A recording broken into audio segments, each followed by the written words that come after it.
we went through this phase, I think, in uh, after the collapse of the Soviet Union, the fall of the Berlin Wall. We hit this end of history moment, as they say.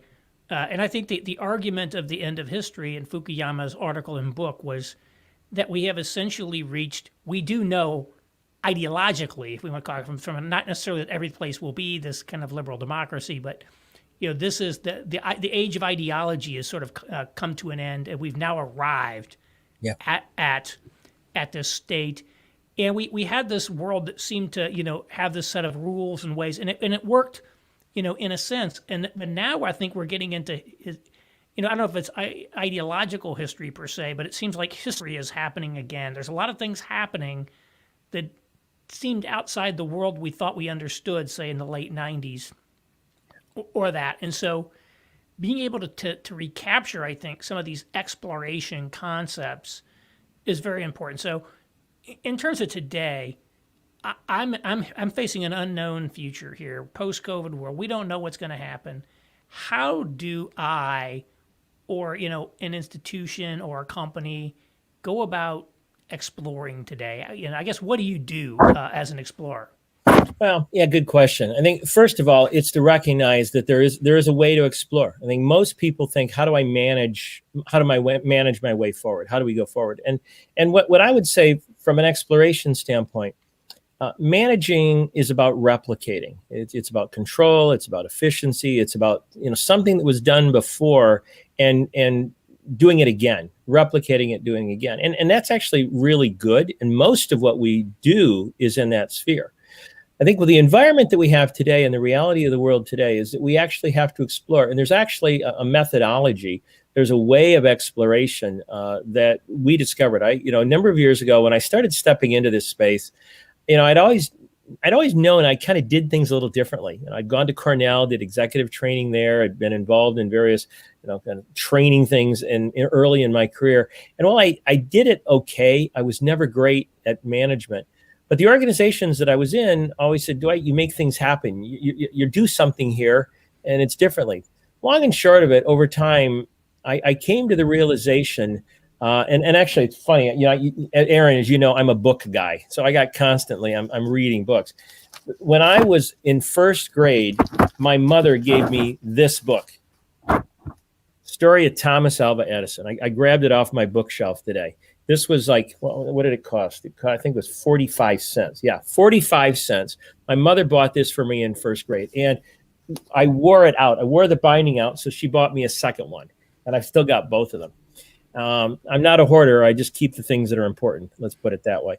But anyway, Edison, what I saw was this guy that was experimenting, and without, I kind of just took this into my life. So the long and short of it, what I realized, and I don't know if you want to pop up one of the slides that I sent there, but there's a core step of exploration, and it's pondering, landmarking, and orienteering. That core step is something that every explorer always does. And what I had found is that when it comes to doing exploration work, every explorer I ever studied, ever I looked at, always did this. And you see this right in the center of this. And it's pondering, landmarking, and orienteering. Pondering is the observing. It's what's going on, trying to understand what's happening. Landmarking are the insights that come out of your pondering. And orienteering are creating new value chains based on the insights that have gained. And so that's the heart. And whether it's Thomas Edison, whether it's Lewis and Clark, whether it's Magellan, you name an explorer, you name a pioneer. Peter Drucker, known greatly in the world of management, I contend that he was an explorer in the world of management. Entrepreneurs are explorers in the world of business. They're the people that look at it a new way.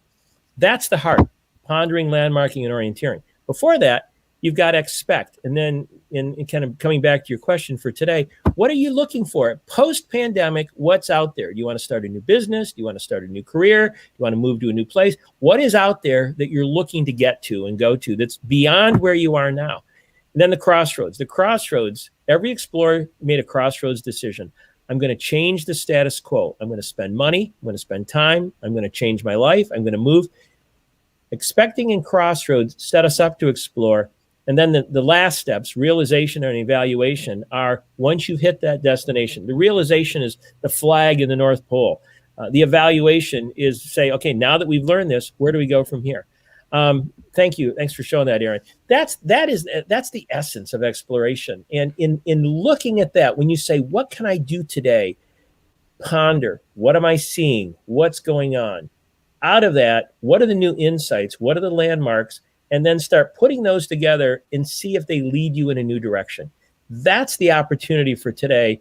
And here's what I learned, Aaron. Each one of us have an opportunity to be an explorer. Each one of us can create. Each one of us can innovate. I used to think exploration is only in the realm of great people. Oh, I could never do what Thomas Edison did. Oh, I could never do what Lewis and Clark did. Oh, I could never be an Einstein. The reality is they all followed this same path. They pondered, identified new landmarks, and then they went forward based on it. Aaron, you can do that. I can do that. Anybody who's listening today, it's teachable, it's replicatable, it's scalable. And that was the great insight that I had, because it's not just the great people that can do that. I would make the case these are simple, ordinary people. And Edison, he went to school less than a year of his life, but the guy had the ability to do great things. And you look at even some of the kind of the great entrepreneurs today. Every one of them dropped out of college, kind of thing, or didn't go in the first place. But they followed this same path. It's interesting. I when I hear about exploration and the unknowns, I was pondering that, and I divided it into two basic categories of things that I see people talk about. One is I know where I want to go, but there's no path to get there, right? How do I do it? Yeah. But I have an idea of what the end goal is, if you want to call it that. This could be like starting the company or the career. I think the second one is I don't know where I am. I don't know where I'm going. I'm not sure where I want to go. I'm just stuck in this space. And maybe we can talk about both of those, but the first one is somewhat amenable to the startup. It's somewhat like the startup model. Yeah. And I know I hearing you talk about exploration, for a very long time before the book came out, but I thought immediately of Peter Thiel's From Zero to One.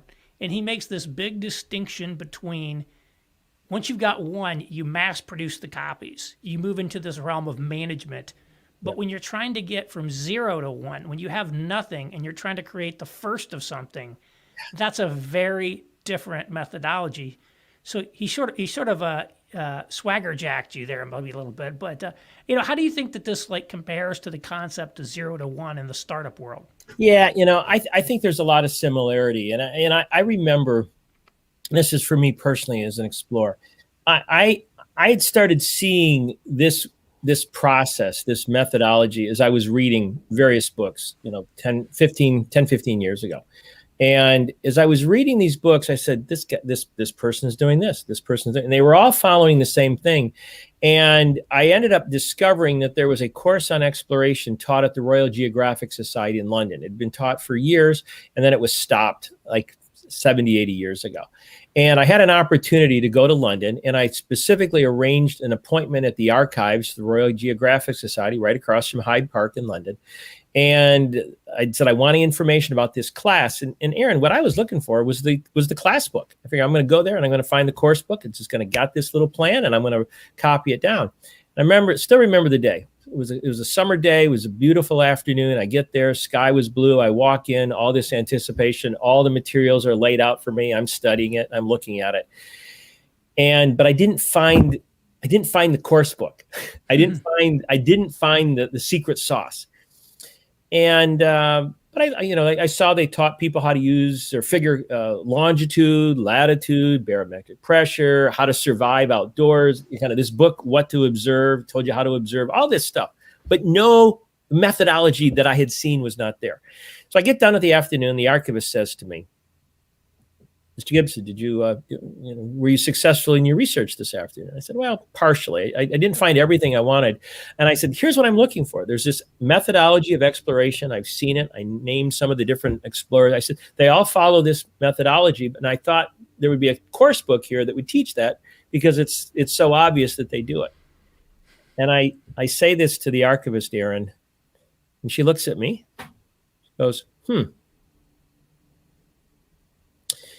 I don't think anyone's ever studied that before. Hmm.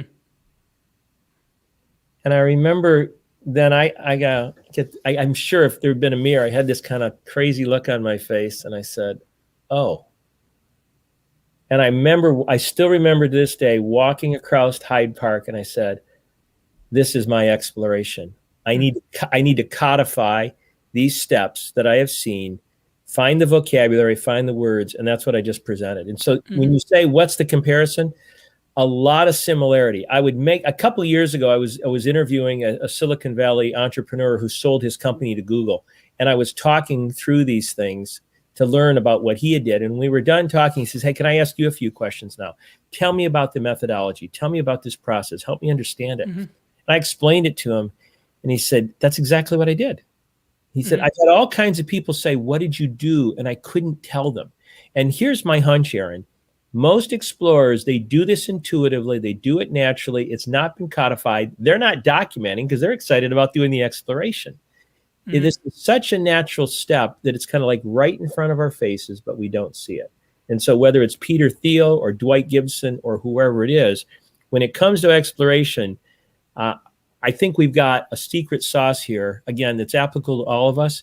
Hmm. And there may be some different words to it, but I think this is the essence of what it means for us to really explore and move forward today.